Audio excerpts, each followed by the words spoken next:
মালয়েশিয়ার বোর্নিও দ্বীপের সাবাহ রাজ্যে এক ভয়াবহ অগ্নিকাণ্ডে ছাই হয়ে গেছে প্রায় ১,০০০ ঘরবাড়ি।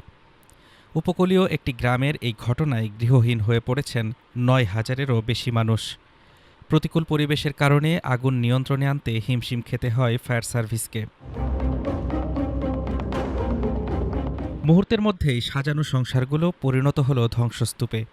মালয়েশিয়ার সাবাহ রাজ্যের একটি উপকূলীয় গ্রামে রবিবার হানা দেয় এই বিধ্বংসী আগুন।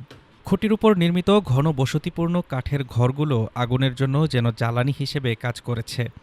প্রচণ্ড বাতাস আর সরু রাস্তার কারণে ঘটনাস্থলে পৌঁছাতে রীতিমতো যুদ্ধ করতে হয় অগ্নি নির্বাপক বাহিনীকে।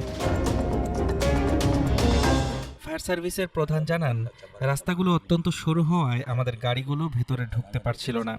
তার উপর ছিল ভাটা, যার ফলে সমুদ্রের পানি ব্যবহার করাও কঠিন হয়ে পড়েছিল। ৯,০০০-এরও বেশি মানুষ এখন খোলা আকাশের নিচে। মাথা গোজার ঠাঁই হারিয়ে দিশেহারা এই জনপদ, যারা মূলত দেশটির প্রান্তিক ও দরিদ্র শ্রেণীর মানুষ। তবে সৌভাগ্যবশত এখন পর্যন্ত কোনো প্রাণহানির খবর পাওয়া যায়নি। ক্ষতিগ্রস্তদের সহায়তায় এগিয়ে এসেছে প্রশাসন। প্রধানমন্ত্রী আনোয়ার ইব্রাহিম জানিয়েছেন, ফেডারেল কর্তৃপক্ষ সাবাহ রাজ্য সরকারের সাথে মিলে জরুরি ত্রাণ ও অস্থায়ী আশ্রয়ের ব্যবস্থা করছে।